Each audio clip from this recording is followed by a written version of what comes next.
আজকে আমি তোমাদেরকে যে টপিকসটি নিয়ে আলোচনা করব সেটি হচ্ছে অক্টাল সংখ্যা থেকে দশমিক সংখ্যায় রূপান্তর। এই টপিকসটি খুবই গুরুত্বপূর্ণ অংশ। এই টপিকটি আমরা যে কোনো টপিক থেকে সংখ্যা পদ্ধতি থেকে যদি দশমিক সংখ্যায় রূপান্তর করতে পারি তাহলে আমরা এই 2 এর পরিপূরক কনভার্সন আমাদের জন্য সহজ হয়ে যাবে। আজকের ভিডিওটি যারা দেখবেন তারা এটি মনোযোগ সহকারে দেখবেন এবং এক্সাম্পল হিসাবে আমি তোমাদের একটি করতে দিব। তাহলে দেখেন, অক্টাল সংখ্যা থেকে দশমিক সংখ্যায় রূপান্তর করতে গেলে আমাদের একটা সূত্র মেনে নিতে হবে যে অক্টাল থেকে যদি দশমিকে যায় তাহলে আমরা এ ধরনের একটা সূত্র জানি যে এইটা বসবে হচ্ছে কত, ডিজিট গুণ বেস পাওয়ার। এই সূত্রটুকু একটু মনে রাখবো আমরা। দেখেন, এখন আমরা জানি যে যদি শুধুমাত্র তিনটি সংখ্যার যে কোনো সংখ্যা পদ্ধতি থেকে দশমিকে রূপান্তর করতে যাই তাহলে এই সূত্রটা বসবে। তাহলে দেখেন, এই জায়গা আমরা এই মানটা একটু সাজিয়ে নিতে পারি যে 105। এখন দেখেন তো এই সংখ্যা পদ্ধতিটি কি, অক্টাল থেকে যাব কিসে, অক্টাল থেকে যাব হচ্ছে দশমিকে। এখন আমরা কি বলছিলাম যে ডিজিট গুণ বেস পাওয়ার, তাহলে 105 এগুলো কি এক একটি ডিজিট। এখন এটা যদি আমরা একটু মনে মনে সাজিয়ে নিই যে 0 1 কত 2, পরীক্ষার খাতায় তোমরা এটা মুছে দেবা, আমি তোমাদের বোঝার সুবিধার্থে লিখে দিচ্ছি। তাহলে ডিজিট আমরা সবসময় বাম দিক থেকে ডান দিকে সাজাবো, তাহলে এটা আমাদের জন্য সহজ।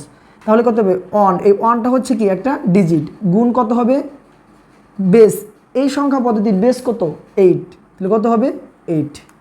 এখন দেখেন বলছি ডিজিট গুণ বেস পাওয়ার, তাহলে এই সংখ্যা পদ্ধতির ডিজিটের উপরে পাওয়ার কি 210, তাহলে এই যে ডিজিটটা নিছি সেই ডিজিটের পাওয়ারটা হবে কত 2, তারপরে কি হবে একটা প্লাস হবে, তারপরে হচ্ছে ডিজিট কি 0 গুণ বেস কত 8, তাহলে এটার পাওয়ার কত হবে 1 প্লাস 5 ইন্টু 8 পাওয়ার কত 0।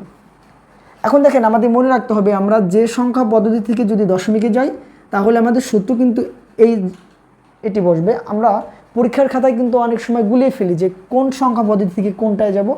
এটি মনে রাখার জন্য মনে রাখবেন যে বাইনারি, অক্টাল, এই হেক্সাডেসিমাল, এই তিনটা থেকে যদি দশমিকে যাইতে বলে তাহলে সূত্র পড়বে কোনটা, ডিজিট গুণ বেস পাওয়ার।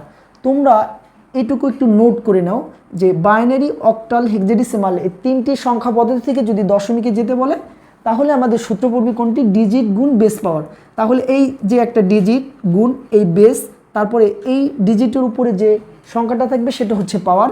এখন যদি আমরা একটু ক্যালকুলেশন করি যে আমরা জানি যে 1 ইন্টু 8 কত 64 প্লাস, দেখেন 0 গুণ 8কে যদি একবার গুণ করতে হয় 8 হয়, প্লাস 5 ইন্টু কত কোনো কিছু, দেখেন আমরা একটা সূত্র শিখছিলাম সূচকে যে কোনো কিছুর উপর পাওয়ার যদি 0 হয় তাহলে কত হয় 1 হয়, তাহলে 8-এর উপর 0 মানে কত 1। এখন আমরা যদি একটু হিসাব করি, দেখেন 64 আর 1 গুণ করলে কত হয় 64। পৃথিবীকে 0-র সাথে যাকেই গুণ করব কি হবে 0 হবে, এই জিনিসটা একটু মনে রাখা লাগবে। তারপরে কত হবে 5 অক্ষে 5।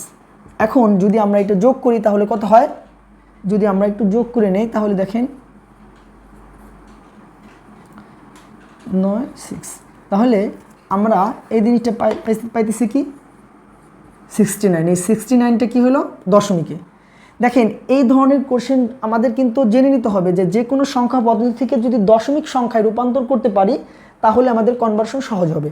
এখন তোমাদের আমি দেখি যে এই যে ম্যাথটা যদি তোমরা বুঝে থাকো তাহলে আমাকে তোমরা 103 এই ম্যাথটি অক্টাল থেকে দশমিকে